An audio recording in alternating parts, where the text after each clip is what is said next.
So Aero Space Kinross is the public-facing trading arm of the charity. Aero Space Kinross is a community interest company, so it's asset locked. It is owned 100% by Aerospace Scientific Educational Trust, which is the Community Benefit Society, and registered with the Scottish charity regulator.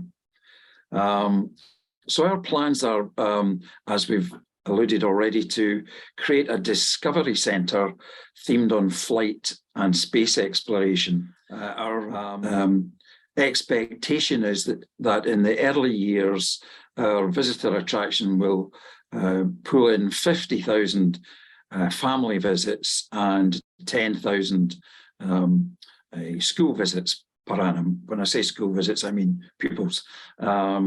So about 60,000 visitors in the early years, and we're expecting over the course of time to double that. The idea is to create a play-based informal education facility with lots of hands-on interactives, flight simulators, audio, visual experience of an awesome magnitude, space missions, and to generally showcase what the aerospace sector corporates are doing at the moment and in the future, also working with universities and other academic institutions to showcase what they're up to.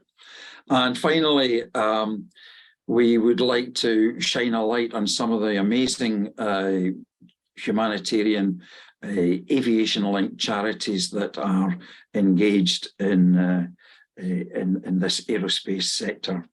We don't describe ourselves as a museum, but we do want to pay homage to local aviation heritage. And if people who visit our centre want more information about historical aspects of flight and space exploration, we would be pointing them to the likes of the National Museum of Flight in Scotland. Mechanism. So when we take people to dark skies to get a chance to, certainly from the carer's point of view, to get away from that stressful role that they're dealing with every day, usually quite complex and challenging situations, and you give them tools to cope with those types of situations. So if you can take them away to somewhere dark or to a centre where you can inspire them to look up, to think about the big picture, those problems at home become a little less of an issue too. But yeah, so there's lots of strands that you can bring into a science discovery centre, which maybe doesn't seem like it would be something that we'd find there, but it can really help with well-being and other aspects of life as well.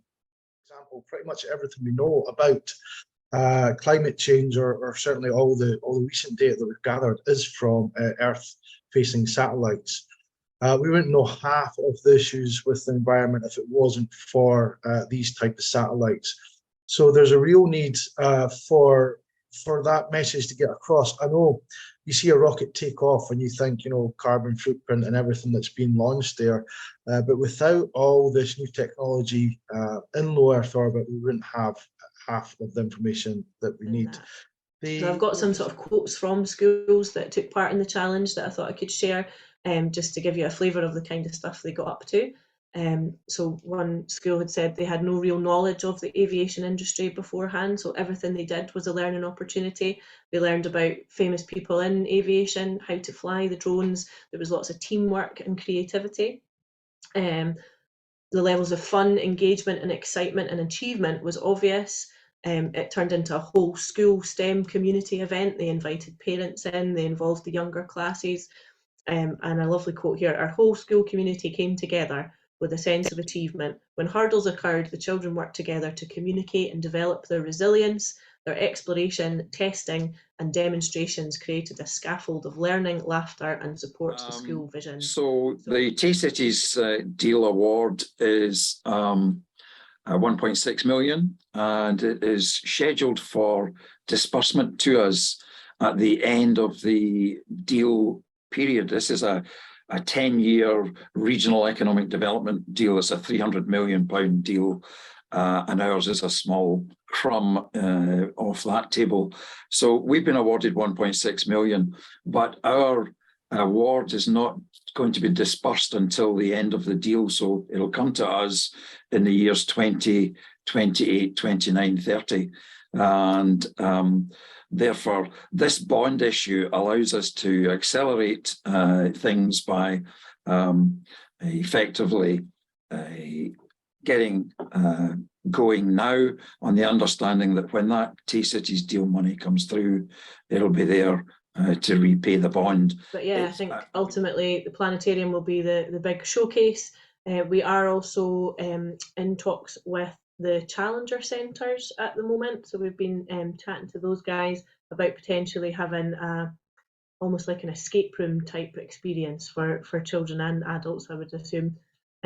So we're talking about that. So that we bus in a load of children and they go into the sort of briefing room and get given a couple of challenges. They get split into two groups. One group will go through a virtual transporter into the International Space Station, for example, and the other team will be in mission control.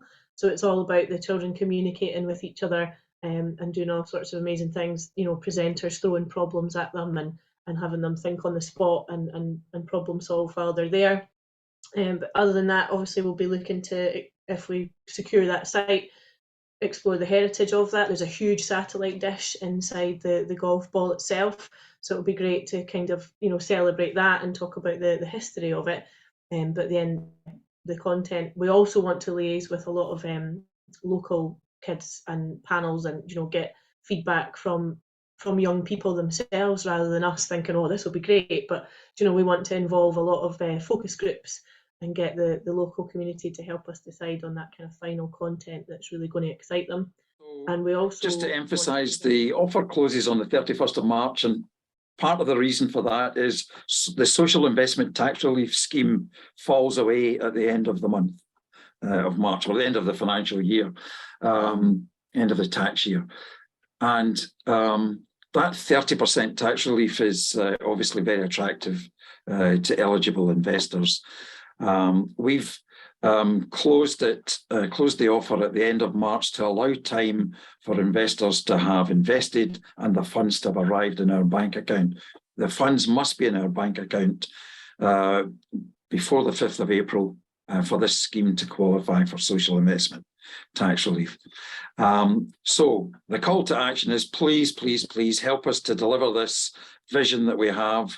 It's a win-win-win situation. It's a win for young people now and for years to come, for decades to come. It's a win for our local community in terms of bringing a disused asset back to life and engaging our people and our organisations locally.